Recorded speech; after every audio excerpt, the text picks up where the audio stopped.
Sri TV நேயர்களுக்கு வணக்கம். தேர்தலுக்கு பிந்தைய கருத்து கணிப்பு, கோட்டையை பிடிக்கப் போவது யார் நிகழ்ச்சியில மீண்டும் சந்திப்பதில் மகிழ்ச்சி. அந்த வகையில் நாகப்பட்டினம் மாவட்டத்தில் இருக்கக்கூடிய கீழ்வேளூர் சட்டமன்ற தொகுதியை தான் பார்க்குறோம். இங்கு கொஞ்சம் கம்யூனிஸ்டுகள் கொஞ்சம் ஸ்ட்ராங்காக இருக்கக்கூடிய தொகுதி அப்படின்னு சொல்லுவாங்க. இந்த முறை சிபிஎம் கட்சியின் சார்பாக லதா போட்டிடுறாங்க. வடிவேல் ராவணன் பாமக கட்சியிலிருந்து போட்டி போடுறார். நாம் தமிழர் கட்சியிலிருந்து கார்த்திகா. டிஏபி செந்தில் பாண்டியன் தாவேக கட்சியின் சார்பாக போட்டிடுறாங்க. சென்ற முறை 79.99% வாக்குப்பதிவானது. இந்த முறை 87.43% வாக்குப்பதிவாக இருக்குது. சென்ற முறை சிபிஎம் கட்சி 16,985 வாக்குகள் வித்தியாசத்தில் நாகை மாலி வெற்றி பெற்றார். இந்த முறை எப்படி இருக்குன்னு நம்ம பார்க்கணும். சென்ற முறை நாம் தமிழர் கட்சி கூட ஒரு 15,000 வாக்குகள் வாங்கியிருக்காங்க. இந்த முறை எப்படி இருக்க போகிறதுங்கிறத பார்க்குறோம். தாவேக்காவுடைய தாக்கம் இந்த பகுதியில் எந்த அளவுக்கு என தெரிந்து கொள்வோம். கலாய்வில் ஈடுபட்ட சரவணன் நம்மோடு இணைகிறார். வணக்கம். கீழ்வேளூர்ல வெற்றி வாய்ப்பு யாருக்கு? கீழ்வேளூர் பொறுத்த வரைக்கும் இங்க கம்யூனிஸ்டுகளுக்கு மீண்டும் ஒரு வாய்ப்பு கிடைக்கிறதுக்கான வாய்ப்பு தான் தென்படுது. அவங்களுடைய கேம்பெயின் பொறுத்த வரைக்கும் அவங்க 100% அர்பன் ரூரல் ஃபுல்லாவே. அடுத்தது வடிவேல் ராவணன் பொறுத்த வரைக்கும் அவங்க அர்பன் ரூரல் ஏரியாஸ் போனா கூட கம்யூனிஸ்ட் அளவுக்கு அவங்களால ரூரல் பகுதிகளில் பண்ண முடியல. போன தாட்டியும் அதே ட்ரபிள் தான் அவங்களுக்கு இருந்திருக்கு. தாவேக்கா பொறுத்த வரைக்கும் அவங்களுடைய கேம்பெயின் எல்லாமே அர்பன் பேஸ் பண்ணி தான் இருந்துச்சு. அந்த அளவு இன்டீரியரா அவங்க கிராமத்துக்குள்ளலாம் போகல. பணம் பொறுத்த வரைக்கும் பணம் பட்டுவாடால கம்யூனிஸ்டுகளும் அந்த ஏடிஎம்கே குறைவில்லாம கொடுத்துருக்காங்க. இவங்க 1000 ரூபாய் தொகுதி முழுக்க கொடுத்துருக்காங்க.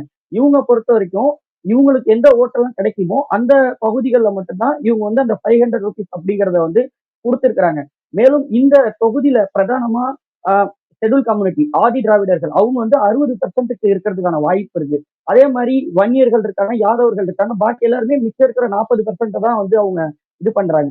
ஸோ இந்த தொகுதியில நம்ம தொகுதியில இருக்கிற எல்லா பூத்துகள்லயுமே கணிசமான வாக்குகள் கம்யூனிஸ்டுக்கு கிடைச்சிருக்கு. ஆனா கடந்த 2 முறையுமே அந்த ஏடிஎம்கே கூட்டணி பொறுத்த வரைக்கும் ஒரு 51,000 வாக்குகள் அப்படிங்கறத சராசரியா வச்சிருக்காங்க. ஒரு 20,000 வாக்குகள் அப்படிங்கிறது தான் இவங்களுக்கு தேவைப்படுறது இருக்குது என்டிஏ கூட்டணிக்கு. அந்த 20,000 வாக்குகள் அப்படிங்கிறது தாவேக்கா எந்த அளவுக்கு 2 பேர் தரப்புல உள்ள வாக்குகளை, ஏன்னா இதுல நிறைய ஷெட்யூல் கம்யூனிட்டி இருக்கிற பகுதிகளில் இருக்கிற பூத்துகள்ல கூட விஜய்க்குன்னு ஒரு ஓட்டு கிடைச்சிருக்கு. அவங்க பூத் கமிட்டி போடல, அதெல்லாம் இருந்தாலும் கூட வாண்டடா எப்படி நாம் தமிழர் கட்சிக்கு எல்லா பூத்லயும் ஒரு ஓட்டு போன தேர்தலில் அதே வாக்குகள் இந்த தேர்தலில் தாவேக்காவுக்கும் இருக்கிறத நம்ம பார்க்க முடியுது. இந்த தொகுதியில தாவேக்காவுக்கு ஒரு 15% வாக்குகள் கிடைக்கிறதுக்கான வாய்ப்பு இருக்கு. அதே மாதிரி டிஏபி செந்தில் பாண்டியன் பொறுத்த வரைக்கும் ஒரு காங்கிரஸ்ல இருந்து வந்தவர். அது மட்டும் இல்லாம அந்த தொகுதிக்கு வெளியில இருந்து வந்தவங்க அப்படிங்கிற விஷயம் அந்த வேட்பாளருக்கு இருக்கு. இது எல்லாத்தையும் தாண்டி அவங்களுடைய வின்னிங் பர்சன்டேஜ் போன தாட்டி கீழ்வேலூர்ல ஜெயிச்ச வின்னிங் பர்சன்டேஜ் குறைஞ்சாலும் கூட அவங்க திருப்பி ரீடைன் பண்ணி அதான் அவங்க ஜெயிக்கிறதுக்கான வாய்ப்புகள் அதிகமா இருக்கு இந்த தொகுதியில. நாகப்பட்டினம் மாவட்டம் கீழ்வேளூர் சட்டமன்ற தொகுதியுடைய தேர்தலுக்கு பிந்தைய கருத்து கணிப்பு தான் நம்ம பார்க்குறோம். அந்த வகையில் 2021 விபி நாகை மாலி சிபிஎம் கட்சியை சார்ந்தவர் இங்கே வெற்றி பெற்றார்.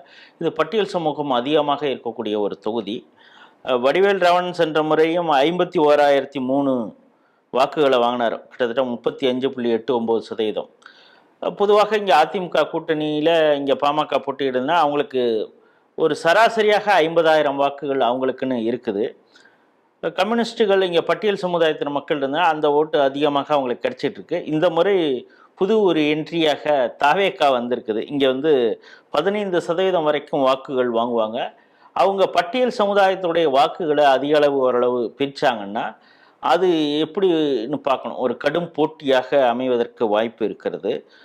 இந்த முறை பார்த்திங்கன்னா கம்யூனிஸ்டுகளும் பணம் பட்டுவாடா செஞ்சுருக்காங்க. அது மட்டும் இல்லாமல் அவங்க ஊரக மற்றும் நகர்ப்பகுதியில் இரண்டுலேயும் முழுமையாக பிரச்சாரம் பண்ணியிருக்காங்க. மாறாக பாமகவும் சரி தாவேக்காவும் சரி நகரப்பகுதியில் மட்டும்தான் பெரிய அளவு பிரச்சாரம் பண்ணியிருக்காங்களே தவிர ஊரக பகுதிகளில் பெரிய அளவு செய்யவில்லை அப்படிங்கிறது அவங்களுக்கு ஒரு மைனஸ். ஸோ ஒரு அட்வான்டேஜ் கம்யூனிஸ்டுகளுக்கு இருக்கிறது. ஆனால் இப்போ விஜயுடைய இங்கே பொது கூட்டம் பேரணி இங்கே நடந்தது. அப்புறம் இந்த தலித்துகளுடைய ஓட்டு பெருமளவு பெரிய எண்ணிக்கையில் தாவேக்காக்கு போணுச்சுன்னா அது ஒரு கடும் போட்டி, ஒரு மும்முனை போட்டியாக மாறும் பொழுது யார் வெற்றி பெறுவாருங்கிறது ஒரு வாய்ப்பு இருக்குது. ஆனால் இப்போது வரை இந்த பகுதியில் முழுவதுமாக பிரச்சாரம் செய்ததுனால சிபிஎம்முக்கு ஒரு வாய்ப்பு இருக்கிறது அப்படிங்கிறது தான் தேர்தலுக்கு பிந்தைய கருத்து கணிப்பு சொல்கிறது. மீண்டும் வேறொரு சட்டமன்ற தொகுதியில் சந்திப்போம். நன்றி, வணக்கம்.